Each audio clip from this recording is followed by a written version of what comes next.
এটা সহজটাকে আল্লাহ রহমত পাওয়া। রহমত পেতে গেলে স্বামীর সম্পদের মধ্যে যদি বৃদ্ধি হতে হয়, স্বামীর সম্পদের প্রতি রহমত হতে হয়, স্বামীর সম্পদ যদি আল্লাহ যদি বাড়ায় দিতে হয়, সবচাইতে আসল মূল হলো স্ত্রী।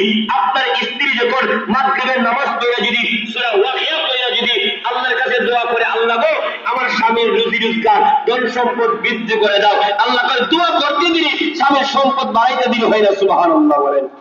আসরের নামাজ পড়িয়া যখন তাসবিহ তারা পড়বে, এশারের নামাজ পড়িয়া, ফজরের নামাজ পড়িয়া যদি সূরা ইয়াসিন পড়িয়া যদি, এই জন্যই কবি বলেছেন, এই জন্য বলেছেন সৎ সঙ্গের সাথে চললে স্বর্গবাস, অসৎ লোকের সাথে চললে আপনার সর্বনাশ। আপনি যদি ভালো একটা স্ত্রী বিয়া করতে পারেন, ধার্মিক এবং পর্দাশীল আমলিওয়ালা কুরআন পড়লিওয়ালা একটা মেয়েকে যদি বিয়া করতে পারেন, ওই মেয়েটা আপনি যেমন রুজির তালাশে, আর ওই মেয়েটা ঘরের মধ্যে বৈশা বৈশা আল্লাহ আল্লাহ জিকির করবে, তাসবিহ তাহলিল করবে, কোরআন শরীফ পড়বে, ওয়াজিফা করবে, আপনার নামাজ রোজা করবে, এই যে আল্লাহর কাছে দোয়া করবে, ও আল্লাহ আমার স্বামী গেছে আপনার রুজি রোজগারে, বিপদ থেকে উদ্ধার করো, রুজির মধ্যে বরকত দাও। আল্লাহ ভাই এইদিকে দোয়া করে আর এইদিকে কাজ করে, মাইকান দিয়ে আমি আল্লাহ তার বরকত বৃদ্ধি করে দিই। সুবহানাল্লাহ।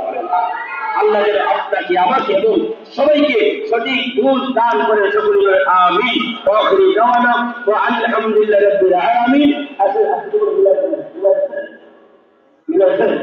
আসেন আমরা একটু মুক্তসর দোয়া করে নেই সকলে একবার আলহামদুলিল্লাহ, তিনবার সূরা ইখলাস পড়ুন। বিসমিল্লাহির রহমানির রহিম। আলহামদুলিল্লাহি রাব্বিল আলামিন আর রহমানির রহিম মালিকি ইয়াউমিদ্দিন। إياك نعبد وإياك نستعين اهدنا الصراط المستقيم صراط الذين أنعمت عليهم غير المغضوب عليهم ولا الضالين آمين. بسم الله الرحمن الرحيم. قل هو الله أحد الله الصمد لم يلد ولم يولد ولم يكن له كفوا أحد. بسم الله الرحمن الرحيم. قل هو الله أحد الله الصمد لم يلد ولم يولد ولم يكن له كفوا أحد. قل هو الله أحد الله الصمد لم يلد ولم يولد ولم يكن له كفوا أحد. اللهم آمين. ربنا ظلمنا أنفسنا وإن لم تغفر لنا وترحمنا لنكونن من الخاسرين. আল্লাহ পাক রব্বুল আলামিন মাবুদ তোমার কুদরতি নজরে তাকায়া দেখো আল্লাহ, পবিত্র রজবের মাসে আল্লাহ স্বামী আর স্ত্রীর মহব্বতের আলোচনা হয়েছে রে মুনি। আল্লাহ আমার মা এবং আমার বাবা ভাইদেরকে আল্লাহ তুমি কবুল আর মঞ্জুর করে দাও। স্বামী আর স্ত্রী একজন আরেকজনের প্রতি মহব্বত পয়দা করে দাও, একজন আরেকজনের হক যেন আদায় করতে পারে তৌফিক করে দাও।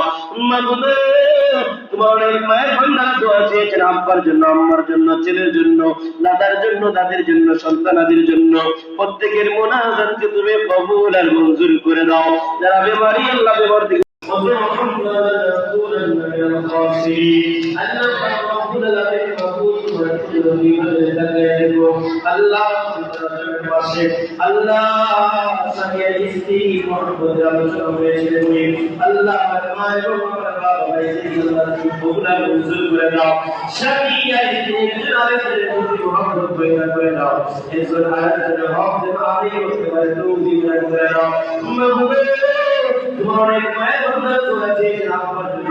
আল্লাহ ছেলের জন্য, দাদার জন্য, দাদির জন্য, সন্তানদের জন্য প্রত্যেকের মুনাজাতকে তুমি কবুল আর মঞ্জুর করে দাও। যারা বেমারি আল্লাহ থেকে উদ্ধার করে দাও, যারা আল্লাহ যারা অসুস্থ প্রত্যেকের সুস্থ করে দাও। আল্লাহ এই দিনের করে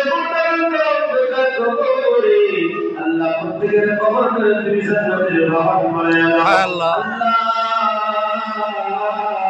বিশেষ করে জনাব শাফি মাহমুদ ভাই থেকে শুরু করে ওনার পরিবারের বন্ধু সহ এই মিরপুরে যত মানুষ দিনের বাড়িতে আছে